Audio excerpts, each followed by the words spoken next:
कि पुराना अभी पूरा हुआ नहीं, नए की तैयारी पहले शुरू हो जाती है। हरियाणा के अंदर बीजेपी जो 48 सीटें जीती, लेकिन बड़ी बात यह थी कि 42 सीटें विधानसभा का चुनाव हारी भी। और जिन 42 सीटों को हारी, उनके अंदर कई जिले तो ऐसे हैं कि जहां पर बीजेपी का खाता तक भी नहीं खुला। 19 तारीख को एक बार उनके साथ फिर पंचकुला में बैठक करेंगे मुख्यमंत्री नायब सिंह सैनी और हरियाणा भारतीय जनता पार्टी के प्रदेश अध्यक्ष मोहन लाल बड़ौली।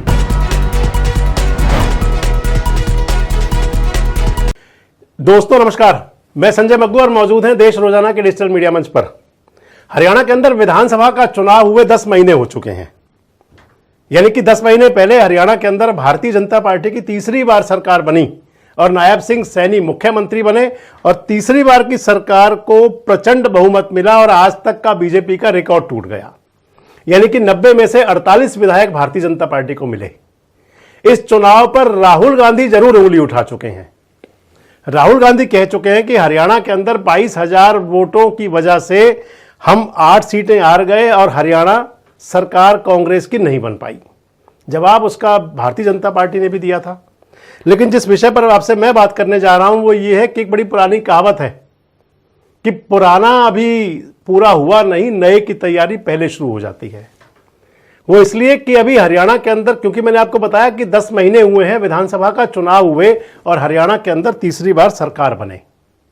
इसी के साथ ही भारतीय जनता पार्टी मंथन के दौर में लग गई है कि आखिर 2029 को कैसे जीता जाए, 2029 में कैसे सरकार बने, और फोकस उन 42 विधानसभा सीटों पर है जहां बीजेपी चुनाव हार गई थी। हरियाणा के अंदर बीजेपी जो 48 सीटें जीती, लेकिन बड़ी बात यह थी कि 42 सीटें विधानसभा का चुनाव हारी भी। और जिन 42 सीटों को हारी, उनके अंदर कई जिले तो ऐसे हैं कि जहां पर बीजेपी का खाता तक भी नहीं खुला। उसके अंदर नूह मेवात जिला ले सकते हैं आप, रोहतक जिला ले सकते हैं, झज्जर कह सकते हैं, ये ऐसे जिले हैं, सिरसा जिला कह सकते हैं जहां पर कि भारतीय जनता पार्टी का खाता भी नहीं खुला। और अब बीजेपी इस मंथन पर है कि इन सभी जिलों में भी और बाकी 42 सीटों पर कैसे फोकस किया जाए। 48 में से 42 विधायकों और मंत्रियों की ड्यूटी भी लगा दी है और उनको गार्जियन बना दिया गया है 42 विधानसभा क्षेत्रों का। जैसे समझ लें आपकी हथीन का गार्जियन बनाया गया है, पृथला का गार्जियन बनाया गया है, पृथला के अंदर राव नरबीर सिंह देखेंगे। सिरसा की अगर बात करें तो फिर डब्बाली का गार्जियन गौरव गौतम बने हैं। इस प्रकार से 42 सीटों पर भारतीय जनता पार्टी ने अपने 42 विधायकों और मंत्रियों को ड्यूटी लगा दी है कि आप उन विधानसभा क्षेत्रों को, यानी कि 1+1 की ड्यूटी उनकी रहेगी।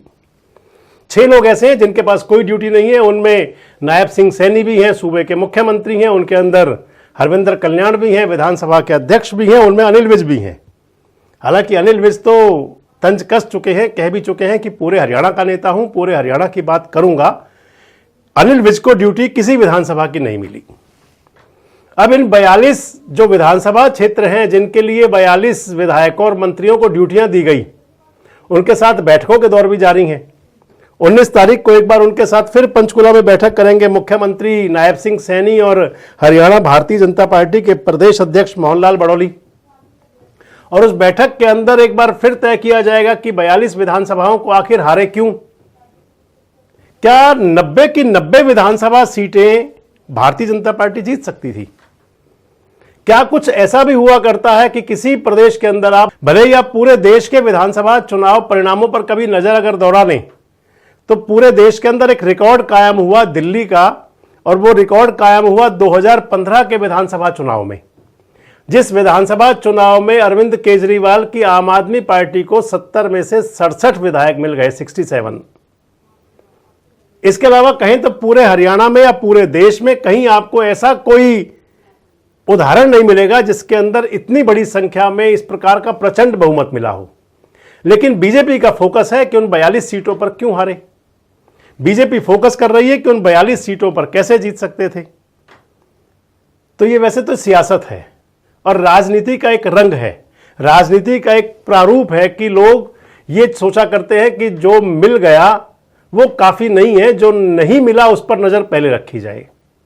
ये सामाजिक जीवन का भी और व्यक्ति के जीवन का भी फलसफा है कि जो उपलब्ध है उसमें व्यक्ति कभी संतुष्ट नहीं हुआ करता, उससे आगे की सोच हमेशा रखता है।